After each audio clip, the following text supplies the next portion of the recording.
کتاب کا علم دے، والحساب اور حساب کا علم دے، وقہ العذاب اور معاویہ کو جہنم کے عذاب سے بچا لے، اس کو عذاب سے بچا لے۔ یہ امیر معاویہ کا مقام ہے۔ تو کیا اللہ کے نبی نے کسی منافق کے لیے دعائیں مانگی تھی؟ یا اللہ کے نبی نے کاتب وحی بنایا امیر معاویہ کو؟ تو کیا اللہ کے نبی نے کسی منافق کو نعوذ باللہ وحی کے لکھنے پر معمور کیا؟ یا اگر امیر معاویہ ایمان والے نہ ہوتے تو رب وحی نازل نہ کرتا پیغمبر پہ؟ اور قرآن مجید میں جب قرآن مجید کو شروع کرو امیر معاویہ کی صداقت شروع ہوتی ہے۔ اللہ نے قرآن مجید میں فرمایا ذالک الکتاب، ذالک القرآن یہاں اللہ نے نہیں کہا۔ بعض مقامات پہ اللہ نے کہا بل ہوا قرآن ان ھذا القرآن، یہاں اللہ نے ذالک القرآن نہیں کہا، ذالک الکتاب۔ اے مومنو، اس کتاب میں شک نہیں ہے جو تمہارے ہاتھوں میں ہے، جس کا لکھنے والا امیر معاویہ ہے، اس کتاب کے اندر شک نہیں ہے۔ اللہ کو پتہ تھا کل ایک ایسا دور آئے گا کہ لوگ انکار کریں گے کہ قرآن کے بارے میں اللہ نے کہا کہ اس میں شک نہیں، تو قرآن تو یہ نہیں، اللہ نے کہا یہ جو تمہارے ہاتھوں میں اٹھائی ہوئی کتاب ہے ذالک الکتاب، اسی کتاب کے اندر شک نہیں ہے جس کا لکھنے والا امیر معاویہ ہے رضی اللہ تعالی عنہ۔ اور حضرت امیر معاویہ رضی اللہ تعالی عنہ اسلام سے پہلے کسی جنگ میں شریک نہیں ہوئے، اسلام سے پہلے کسی جنگ میں اسلام کے خلاف شریک نہیں ہوئے۔ کئی جنگوں میں ان کے والد مشرکین کی طرف سے سپہ سالار تھے، لیکن امیر معاویہ نہیں آئے۔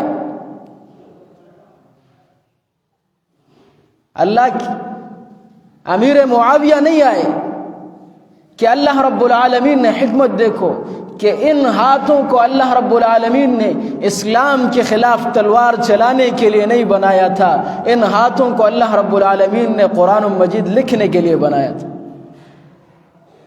اور ان کے ایمان کے متعلق کچھ لوگ کہتے ہیں کہ بھئی انہوں نے ایمان فتح مکہ کے بعد قبول کیا، اور کچھ لوگ کہتے ہیں کہ انہوں نے ایمان پہلے قبول کیا تھا، ظاہر بعد میں کیا۔ دونوں کا نظریہ غلط ہے، اور بالفرض اگر ہم ان کے اس نظریے کو مان بھی لیں، ان کے اس نظریے کو مان بھی لیں کہ جنہوں نے فتح مکہ سے پہلے اسلام قبول کیا تھا ان کا درجہ تو اللہ کے ہاں بڑا ہے۔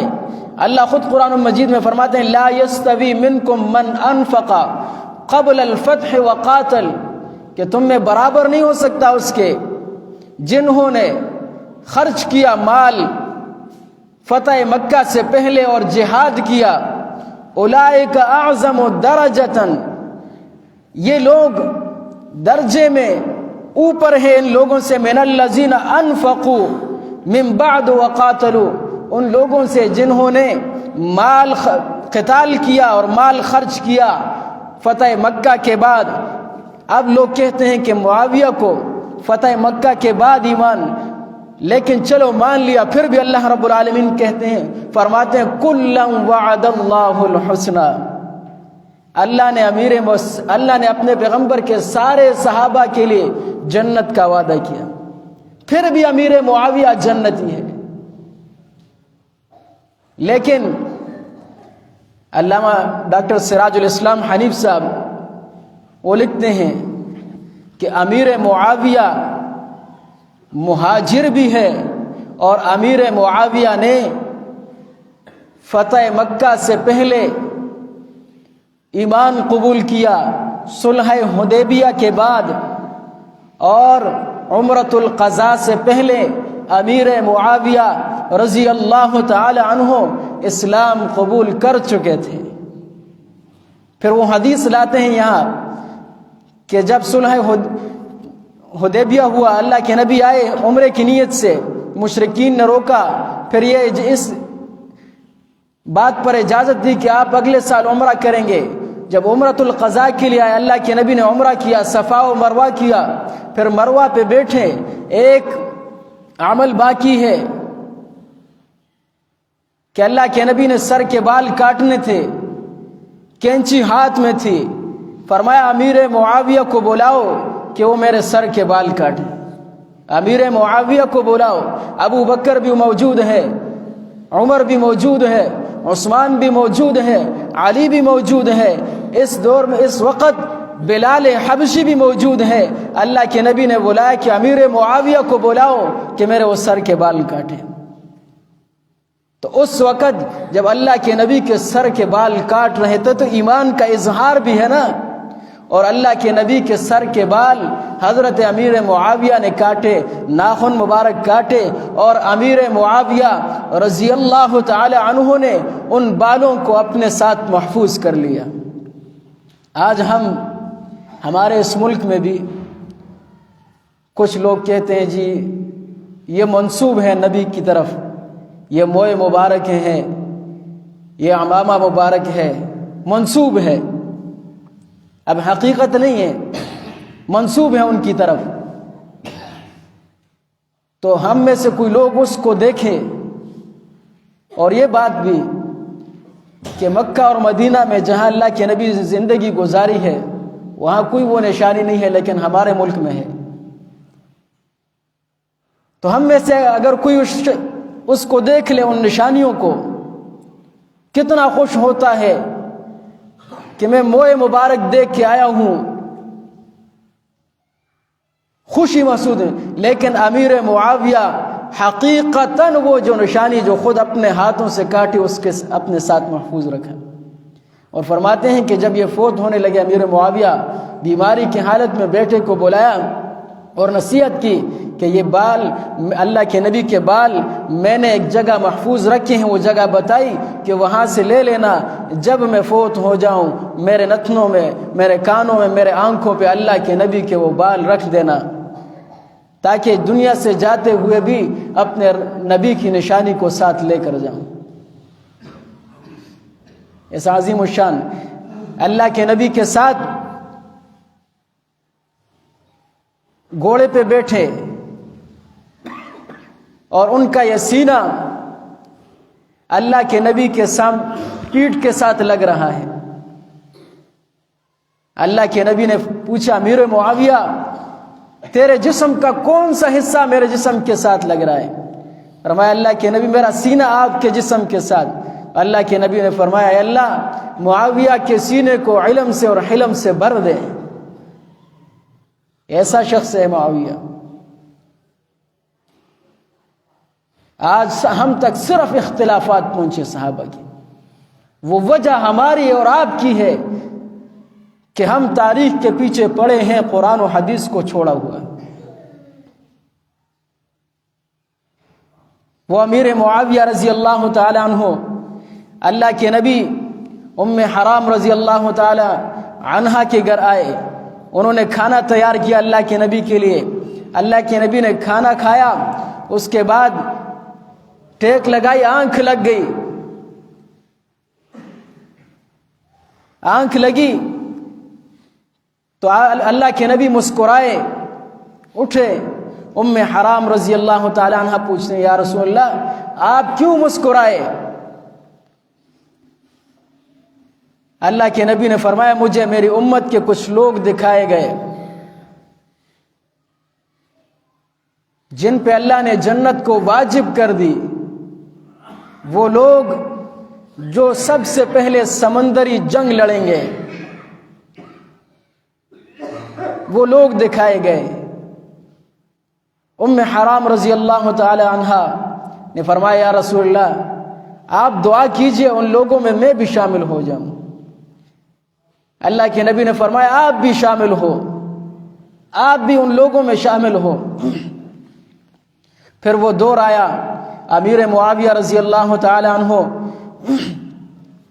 حضرت ابوبکر صدیق رضی اللہ عنہ کے دور سے گورنر بنے، فاروق اعظم رضی اللہ عنہ سے بھی درخواست کی، پھر انہوں نے درخواست کی صحابہ سے کہ امیر المؤمنین آپ اجازت دے دیجئے کہ ہم سمندری جنگ لڑیں، فوائد بیان کیے ان کے۔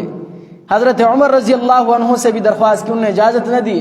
پھر حضرت عثمان رضی اللہ تعالی عنہ سے درخواست کی، انہوں نے اجازت دے دی ایک شرط پر کہ اپنی بیوی کو بھی تو ساتھ لے کر جائے گا، دوسرا تو کسی کو حکم نہیں دے گا کہ آپ ساتھ چلو، اعلان کر دو جو چلا گیا ساتھ۔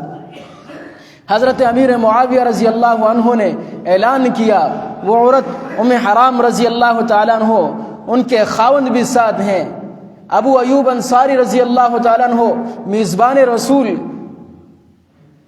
جب اللہ کے نبی نے ہجرت کی، یہ وہ انصاری صحابی ہیں کہ وہ اونٹنی اس صحابی کے گھر کے سامنے بیٹھ کے آگے نہیں جاتی تھی، یہ میزبان رسول ابو ایوب انصاری رضی اللہ عنہ بھی ساتھ تھے، یہ بھی ساتھ تھے، یہ وہ صحابی ام حرام رضی اللہ تعالیٰ عنہ بھی ساتھ تھی۔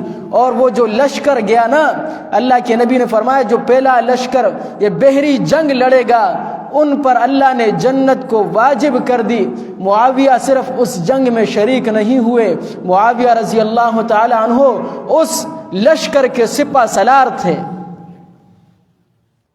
اور ام حرام رضی اللہ تعالی عنہ جو سمندر پار کیا، اونٹنی سے گرے، یہ کمر کی یہ گردن کی ہڈی ٹوٹ گئی جس سے وہ فوت ہو گئی۔ اور ابو ایوب انصاری رضی اللہ تعالی عنہ وہ بھی اسی جنگ میں اللہ کو، اسی معاملے میں، اسی مارکے میں اللہ کو پیارے ہو گئے، اور صحابہ سے فرمایا کہ جہاں تک آپ جاؤ گے میری لاش کو واپس نہ کرنا، میرے اس میت کو بھی ساتھ لیتے جانا، تاکہ اللہ کل قیامت کے دن اللہ سے کہوں اللہ جب زندہ تھا تب بھی آپ کے راستے میں چل رہا تھا، جب میرے روح قبض ہو گئی، جب مجھ سے روح نکل گئی، روح بدن سے جدا ہو گئی، تب میری لاش بھی آپ کے راستے میں چل رہی تھی۔ اور امیر معاویہ رضی اللہ تعالی عنہ کے دبدبے کو جب قیصر روم نے دیکھا تو وہ بغیر جنگ کے اس بات پر آمادہ ہوئے کہ ہم آپ کو جزیہ دیں گے، ٹیکس دیں گے، ہم آپ سے جنگ نہیں کرتے۔ اور امیر معاویہ رضی اللہ تعالی عنہ کاتب وحی بھی ہیں، وحی کے لکھنے پر معمور تھے، اللہ کے نبی کا خط لکھا کرتے تھے، پڑھا کرتے تھے، باہر سے کوئی خط آتا اس کو پڑھا بھی کرتے تھے۔ اور امیر معاویہ رضی اللہ تعالی عنہ اللہ کے نبی کی زوجہ ام حبیبہ رضی اللہ تعالی عنہ کے بھائی بھی ہیں، عنہا کے بھائی بھی ہیں۔ نبی کے گھر والی امہات المؤمنین مومنوں کی ماں ہے، اور امیر معاویہ اس کا بھائی ہے، اس لیے امیر معاویہ اس امت کا ماموں بھی ہے کہ نبی کی گھر والیاں یہ ہماری مائیں ہیں، امت کی مائیں ہیں، مومنوں کی مائیں ہیں۔ ایک شخص نے کہا کہ بھئی میں حضرت عائشہ کو ماں نہیں مانتا۔ میں نے کہا بھئی کب ہم نے تم پر زور ڈالا ہے کہ تم ماں مانو؟ قرآن تو کہتے ہیں عائشہ مومنوں کی ماں ہے، ہم نے تو زور نہیں ڈالا آپ پر، تو امت کے ماموں ہیں۔ ام حبیبہ رضی اللہ تعالی عنہ کے بھائی بھی ہیں، اور حضرت علی رضی اللہ تعالی عنہ جو بات کہ اختلاف تھا، اختلاف جو ذکر کیا جا رہا ہے، ذکر صحابہ کے درمیان اختلاف ہوا، اور وہ اختلاف دونوں جماعتیں حق پر تھیں۔ آج ہمارا فلسفہ کہ جی دونوں میں اختلاف ہوا کہ ایک تو حق پر ہوگا ایک نہ حق ہوگا، یہ میرا آپ کا فلسفہ ہے۔ کس طرح قرآن مجید میں اللہ رب العالمین فرماتے ہیں، تاریخی کتاب میں نہیں، قرآن مجید میں جب سیدنا موسیٰ علیہ السلام طور پر گئے، واپس آئے تو ہارون علیہ السلام کو چھوڑا تھا، وہاں لوگوں نے بچڑے کو معبود بنایا، تو قرآن کہتا ہے کہ اللہ کے نبی موسیٰ علیہ السلام نے حضرت ہارون کو داڑھی سے اور سر کے بالوں سے پکڑا، اختلاف ہوا، تو اب یہاں کہو نا کہ ایک حق پر تھا ایک نہ حق پر تھا، نعوذ باللہ، یہاں بھی کہو، یہاں دونوں صحابہ اور حضرت علی رضی اللہ تعالی عنہ سے کسی نے پوچھا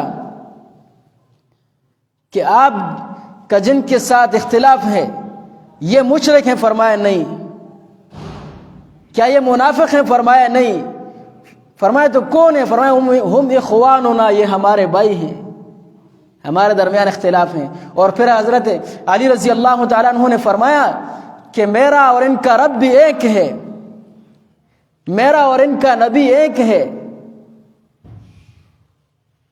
اور نہ یہ ایمان میں مجھ سے بڑھ کر ہے، نہ ہم ان سے بڑھ کر ہیں، بلکہ ہمارا اختلاف صرف حضرت عثمان رضی اللہ تعالی عنہ کے خون پر ہے،